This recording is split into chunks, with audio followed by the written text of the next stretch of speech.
Welcome back to the class, everyone. We just had a brand new GAC Omicron drop, and as per usual, we will be doing our kind of quick review of it. I'm not exactly the best theory crafter in the world, but there are some obvious things that I think need to be pointed out, and I honestly do like it quite a bit. I myself will not be applying it immediately just because I have some other projects I need to gear that are really time sensitive, mostly being profundity. But without further ado, let's go ahead and get into Luminara's overall viability. Again, mine is not at all ready for this, but I really do think I'll get there because what Luminar is going to turn into when you put this Omicron is she's going to turn into just a character who spams the special pretty much over and over and over again. Her basic is not gaining any viability, and it didn't have any viability before. Her special is kind of also the same way. Like, I guess, okay, 2-turn ability block, that might be somewhat useful. But for the most part, this special here is going to be really broken. So already before, this was kind of her best ability, where she would gain, or she would give everyone 45% max health, or her max health, and gain heal over time for 2 turns. Pretty good ability overall in the very beginning game, quite worthless nowadays. Now it's going to dispel debuffs on all allies. This is important. This is not just Jedi. Luminar is a Jedi, she's Galactic Republic, she's a healer. Those things are good, but at the same time, that's not a caveat at all to be putting her in really any random team. And tenacity up for all allies for 2 turns is a very valuable thing. It's one of the reasons why Rex was plug and play there for a while before he just got slotted into the gas team. So beginning off really good, and Luminar gains 50 speed for 2 turns. The 50 speed is important because she is kind of just dirt slow. She needs to be a lot faster than she currently is to really be effective, and we're going to see that that's going to actually create some problems about her working in a lot of comps that she might have been good in had she been a lot faster. Stacks of heal over time gained through this ability, which we already read that part, trigger when any heal over time from this ability triggers. And whenever they trigger, they also recover 20% protection. So now on top of the healing you're getting, you're also getting protection, which is great. It's good for banners, and it also just helps mitigate a lot of the other things out there, like when a lot of characters have max health damage and they just chew right through your health. It's nice to have that protection barrier, especially if your character has more protection than they do, say, health. While allies have a stack of heal over time from this ability, they have 100% critical avoidance and are immune to turn meter reduction. This is huge, being able to be immune to turn meter reduction, because this is one of the things that kind of separates Galactic Legends from the rest of the team. They all have some weird mechanic that stops turn meter from really being overpowered. Supreme Leader Kylo Ren, if you want to reduce his, you make him immortal. The Raid team, if you want to gain turn meter against them, then they're just going to gain unlimited mastery. Lord Vader just doesn't allow it when there's dots. JMK doesn't allow anything, period. This is a really signature move that a lot of them have that is going to make a lot of counters harder. That being said, this is very conditional. While allies have a stack of heal over time, and this is one of the reasons, spoiler alert, we're going to get to comps here really soon. This is not going to be something I'm going to recommend on the Starkiller team for 5v5, because the main counter right now, and if your opponent doesn't use this, then, reevaluate this as necessary, is General Grievous with B2. And if B2 lands buff immunity constantly, and this is just getting ripped off every single turn, then they're also going to continue to reduce everyone's turn meter, because they're going to land target lock, buff immunity, and then just keep hitting you. And the value on this is going to go down quite a bit. I guess it can be a possibility that you can kill B2, and then he's gone. But by that point, Starkiller really has one up on Grievous to begin with. So maybe not terrible, but also I don't think it's going to be the best use as far as 5v5 goes. So again, immune to turn meter reduction. Whenever a stack of healer time from this ability is dispelled, reduce the cooldown of this ability by 1 turn. So that is kind of nice. Again, going back to the example of B2, if it's getting dispelled constantly, and this is going to be able to be used pretty much every turn, it has a cooldown of 5. But if healing over time is getting dispelled every single turn, then this kind of is, like I said, she's going to just become this factory of using the heal every single turn. And then they put in this last clause, and really what this is other allies with protection up can't gain these bonuses, and these stacks of heal over time expire on all other allies to gain protection up. This is a way to keep Luminar, and really to keep the JMK team balanced. The JMK is primarily made up of Jedi and Galactic Republic, for that matter. And if you start mixing too many things and they come out with other Omicrons for GAC that can affect this, and that team ends up just becoming super overpowered, and they're trying to negate that. So that's really, I don't think she's going to make any difference on the team because for the most part, her kit just entirely shuts down. Her Omicron just shuts down when she's with them. By the way, that's a much more creative way to do it than just saying this doesn't work when a Galactic Legend is present. So that's her kit overall. And now what I want to talk about for the rest of the video is how she fits into a myriad of teams and where she can be used. And I don't think this is an exhaustive list. This came out today. So everything that I'm gleaning off is everything that I've studied or asked people about. But I think she's going to have some use in some other squads. My main caveat that I think is going to hold her back, like we said, this is for all allies. This is not just for Jedi. This is not just for Galactic Republic.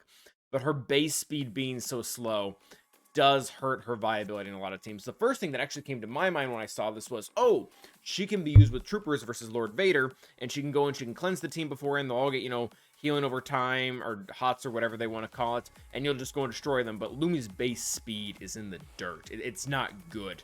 And she doesn't really naturally, nor even through a lot of the teams we've seen, have a way to catch up with turn meter. So I think that is going to be the big drawback. That doesn't really come from the Omicron. It just comes from the fact that Luminara is a really old character and was not made for what she's currently being used as. But again, talking about uses, I think one of the best uses, and this is probably where I'll use her most, maybe not the best for you, but this is the best for me, is on offense with Qui-Gon Jinn. We did this actually earlier today. We took Qui-Gon Jinn with Jedi Anakin against a Malgus team, and we were able to kill pretty much everyone on the Malgus team except Malgus himself, and then we came in and cleaned it up with bounty hunters or something. And I think she has a place on this team because she gets to really excel and use all the things that she uses. One thing that should be pointed out when using with Qui-Gon Jinn, and this is there's going to be a little bit of take here, or give and take. Jedi Anakin will give out protection up for one turn when he uses his AoE. I don't think it's the end of the world because it'll clear out everything that Luminara is doing, but after the one turn it's gone, and then he's on a 3-turn cooldown. So as long as the enemy isn't constantly triggering this ability, which if they are, they're probably going to be dead. So you kind of win either way in this scenario.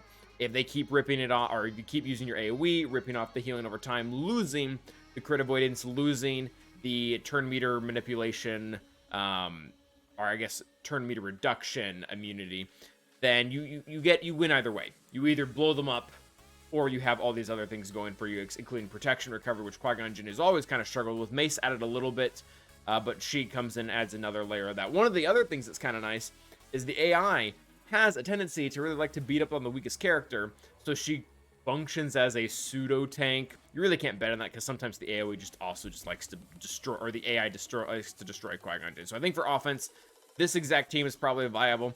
One other team that could be viable on defense is going to be the Qui-Gon Jinn Turbo Squad. If you're not familiar, there is a variation of Qui-Gon that people are leaving on defense, or they have left on defense, that is essentially Bad Batch proof, or really proof to a lot of other things. And it involves putting Cam. He can be gear 5, by the way, 3 stars, doesn't matter.